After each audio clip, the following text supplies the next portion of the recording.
الشيطان الرجيم بسم الله الرحمن الرحيم وإذ قال ربك للملائكة إني جاعل في الأرض خليفة قالوا أتجعل فيها من يفسد فيها ويسفك الدماء ونحن نسبح بحمدك ونقدس لك قال إني أعلم ما لا تعلمون.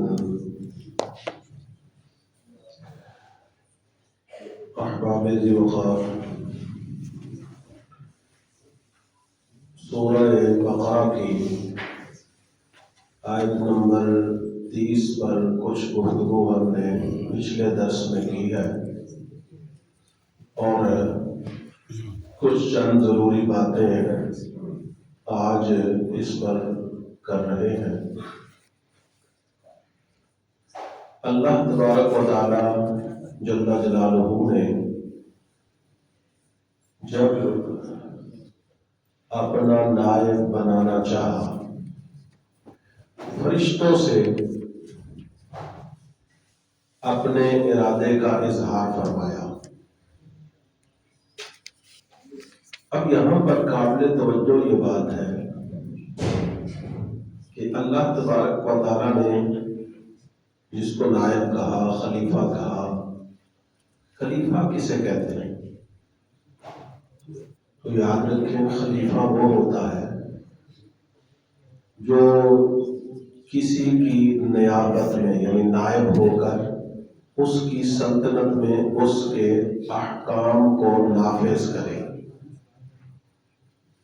تو اس اعتبار سے رب ذوالجلال نے حضرت آدم علیہ السلام کو اپنا خلیفہ مقرر فرمایا تو مقصد یہ تھا کہ وہ انسانوں میں اللہ تعالیٰ کے احکام کو نافذ کرے۔ یہ جو خلافت ہے اس لیے نہیں کہ معاذ اللہ کو اللہ تعالیٰ اس کا محتاج تھا کہ اس کے بغیر معاملات ہو نہیں سکتے تھے، بلکہ یہ خلافت بھی رب ذوالجلال نے میرے اور تمہارے بھلے کے لیے آدم علیہ السلام کی ذمہ داری لگائی ہے۔ کیوں؟ وجہ اس کی یہ ہے کہ اللہ تعالیٰ کے جو احکامات تھے، اوامر نواہی، وہ عام بندوں کے بس کی بات ہی نہیں تھی کہ اللہ تعالیٰ کے کلام کو سمجھ لیتے، کیونکہ کلام سمجھنے کے لیے سننا ضروری ہے۔ اب بندے کے پاس وہ قوت سماعت ہی نہیں جو رب کی آواز سن سکے، ہر ایک کے پاس۔ اس لحاظ سے پھر فرشتے کے ذریعے بھی ہر بندہ بات نہیں سمجھ سکتا، کیونکہ ہر ایک کے پاس وہ قوت ہی نہیں کہ فرشتہ اس سے بات کرے، وہ سمجھے۔ ہر ایک کو فرشتہ نظر نہیں آتا۔ اب اس سے یہ پتہ چلا کہ اب کوئی چیز کسی کو نظر آئے، کسی کو نظر نہ آئے، تو اب نظر جس کو نہیں آتی وہ انکار نہیں کر سکتا۔ بلا تمثیل ایک بندہ ہے، نبینا ہے، اب اس کو تو دن رات کا کوئی فرق پتہ نہیں ہے۔ اب وہ کہے نہیں دن رات ہوتا ہی نہیں، تو آپ کہیں گے کہ تمہیں نہیں نا پتا، باقیوں کو تو پتا ہے۔ اور آج اس دور میں یہ صورتحال ہے کہ ہر بندہ یہ کہتا ہے جو چیز مجھے پتا نہیں ہے وہ ہے ہی نہیں ہے، اور یہی گمراہی کی پہلی سیڑھی ہے کہ انسان اپنی ذات پر سب کو قیاس کرے۔ اب ظاہری بات ہے کسی کا دل مصفا ہو جائے، پاک ہو جائے، صاف ہو جائے تو رب ذوالجلال اس کو وہ نور عطا فرماتا ہے کہ جو بندہ درجہ بدرجہ مسافت طے کر کے سالوں سال وہاں پہنچتا ہے، اللہ تبارک و تعالی اس کو اپنے نور کی برکت سے فوراً وہاں تک پہنچا دیتا ہے۔ سبحان اللہ۔ تو یہ اللہ تعالیٰ نے پھر اب فرشتے کے ذریعے بھی جب بندہ احکامات خداوندی کو نہیں جان سکا نہ جان سکتا تھا، تو اللہ تبارک و تعالیٰ نے اپنے کرم سے ہم میں رسول مبعوث فرمائے۔ رسولوں کو بھی رب نے یہ شان دی کہ وہ رب کا کلام سنے اور پھر آگے بندوں میں اس کو کیا کریں، نافذ کریں۔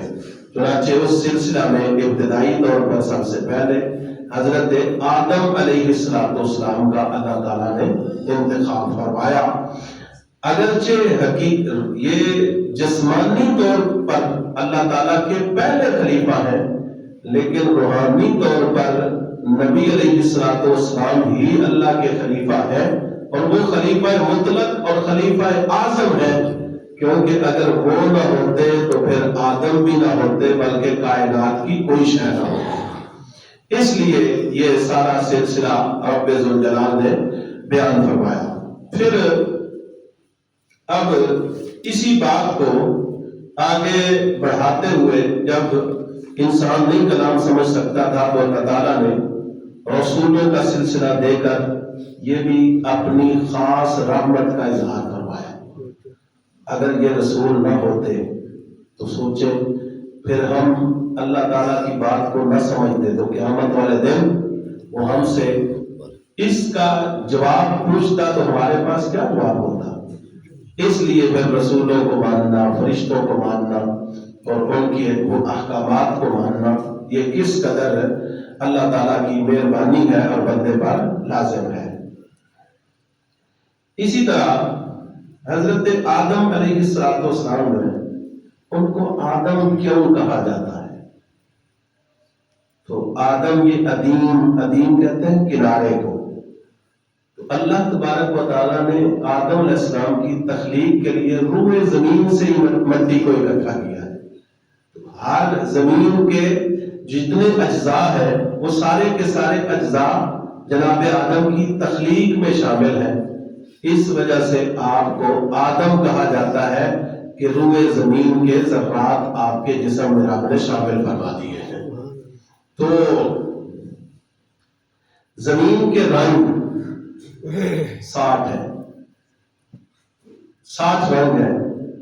تو آدم علیہ السلام کی جو آگے اولادیں ہیں ان کی جو عادتیں اور طبیعتیں ہیں وہ بھی 60 طرح کی ہیں۔ جس طرح زمین کی صورتحال ہے اس طرح ہی طبیعتوں کی، کسی میں سختی، کسی میں نرمی، کوئی غصے والا ہے، کوئی انتقام والا ہے، کوئی نرم ہے۔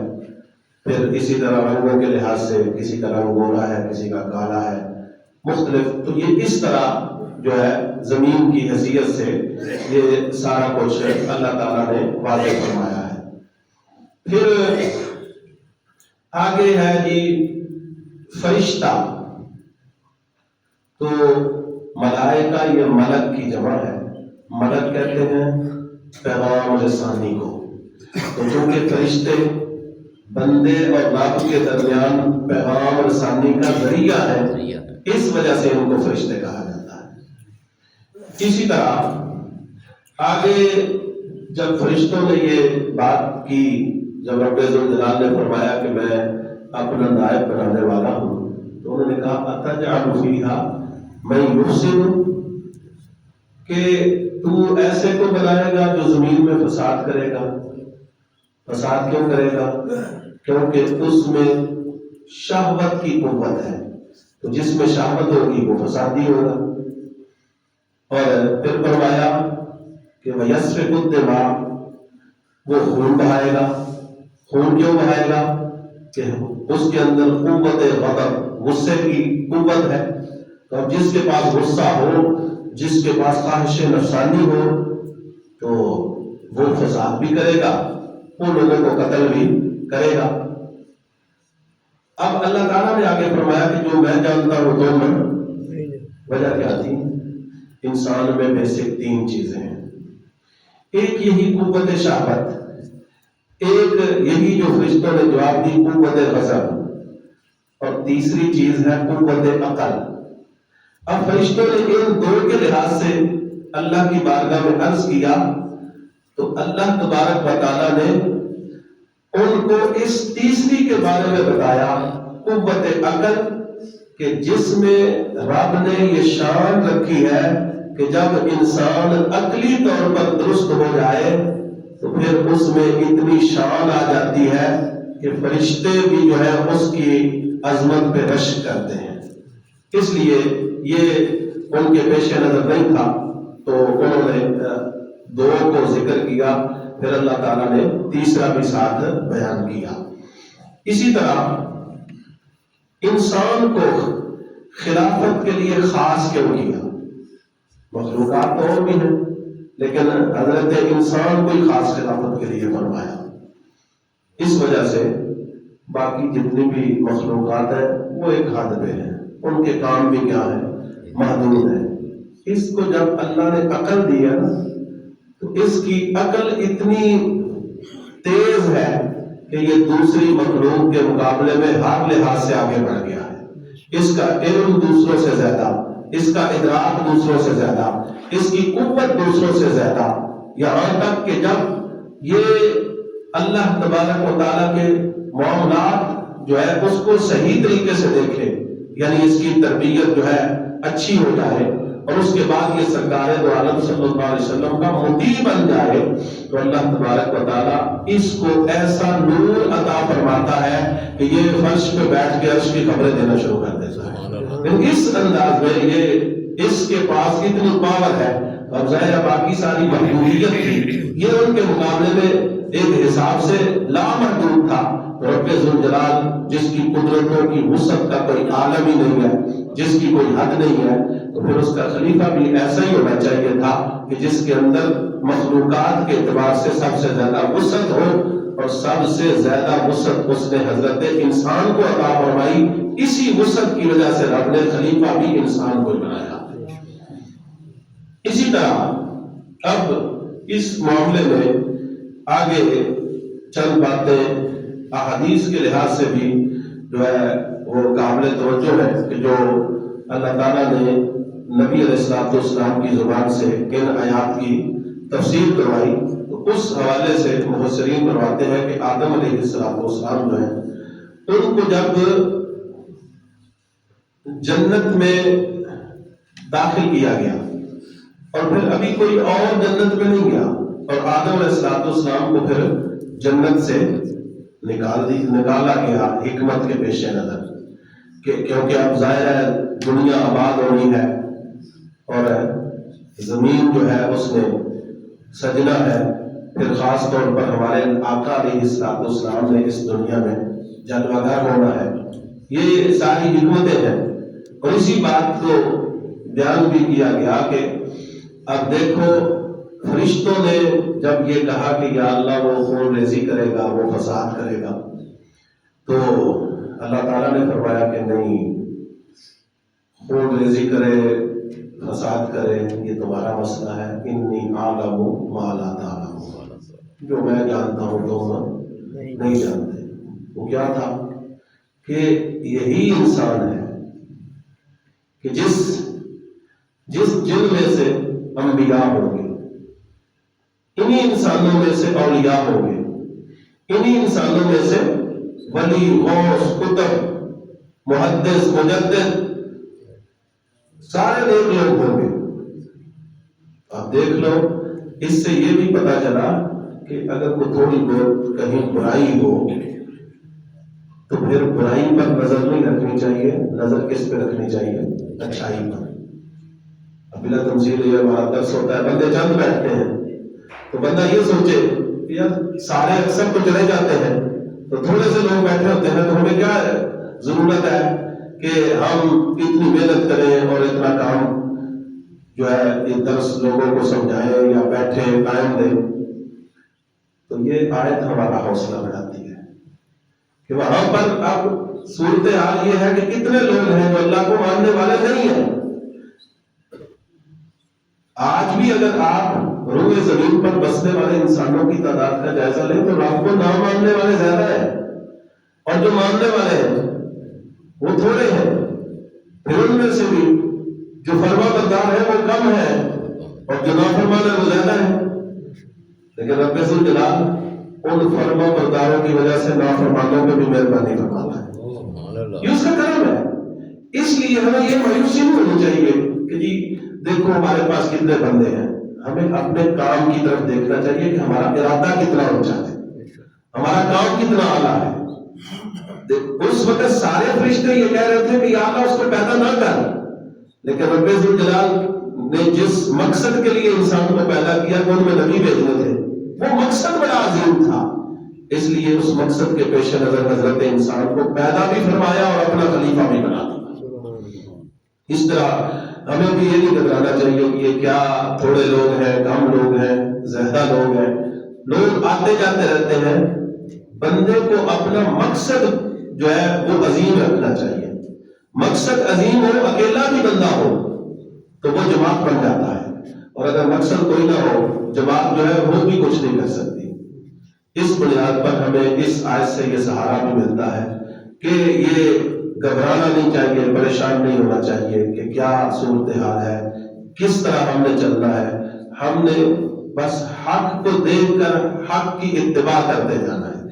جو ہمارے ساتھ چلتا ہے اللہ تعالیٰ اس کو صراط مستقیم پر چلتے رہنے کی توفیق عطا فرمائے. جو نہیں چلتا اللہ تعالیٰ اس کو آنے کی توفیق دے.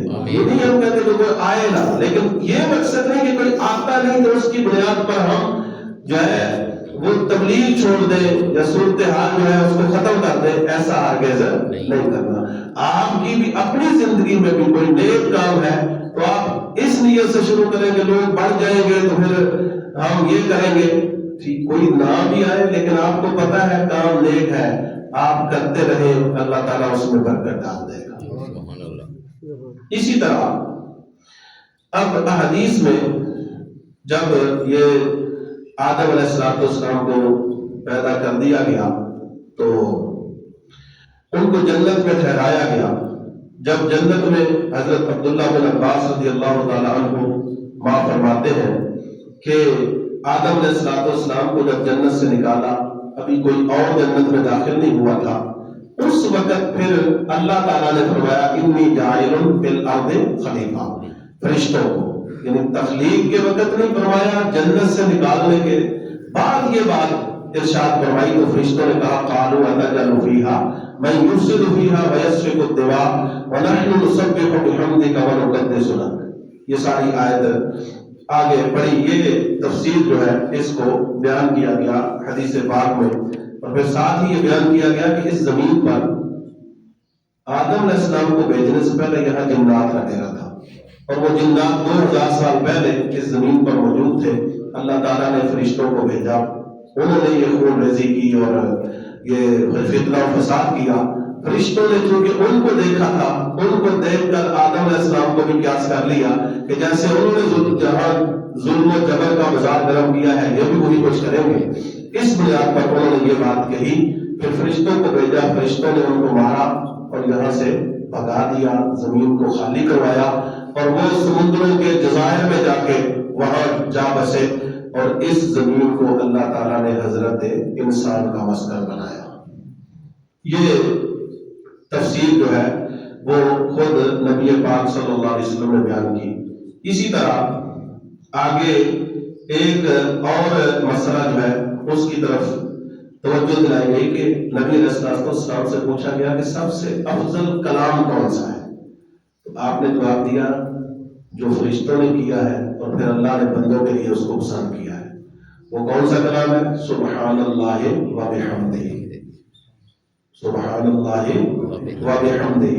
ایک اور حدیث میں ان کلمات کی وضاحت بھی آتی ہے, کلماتان حبیبتان الی الرحمن. 2 کلمے ایسے ہیں جو اللہ کو بڑے محبوب ہیں.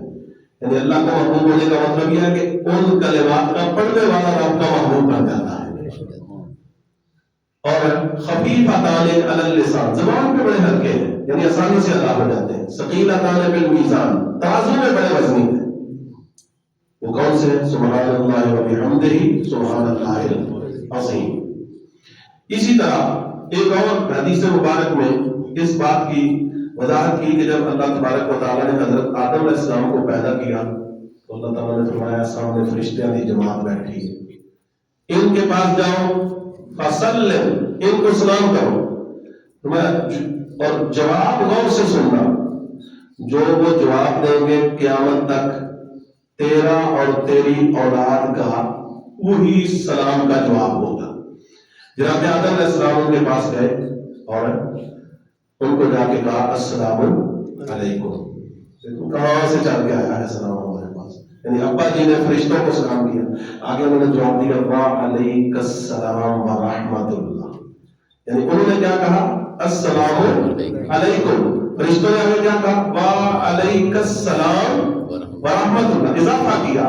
تو اب یہی وجہ ہے کہ ہم سلام میں جو ہے وہ جواب میں اضافہ کرتے ہیں. اللہ تعالیٰ نے فرمایا ہے کہ یہ تیرا بھی سلام ہے اور قیامت تک تیری اولاد کا بھی سلام یہی ہے. اور پھر آدم علیہ السلام پیدا ہوئے, قد کتنا سی دیکھا تو نہیں کسی نے, لیکن دیکھا نہیں ہے یقین ہے, اس لیے کہ اس زبان نے بیان کیا ہے جس زبان کو کافر بھی صادق اور امین کہتے ہیں.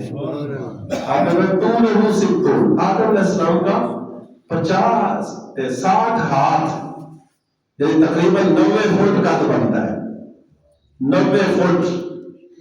تو فرماتے ہیں کہ قیامت والے دن جب انسان جو جنت میں جائے گا وہ حضرت آدم علیہ السلام کے قد کے مطابق جنت میں جائے گا, یعنی 60 ہاتھ ہوں گے.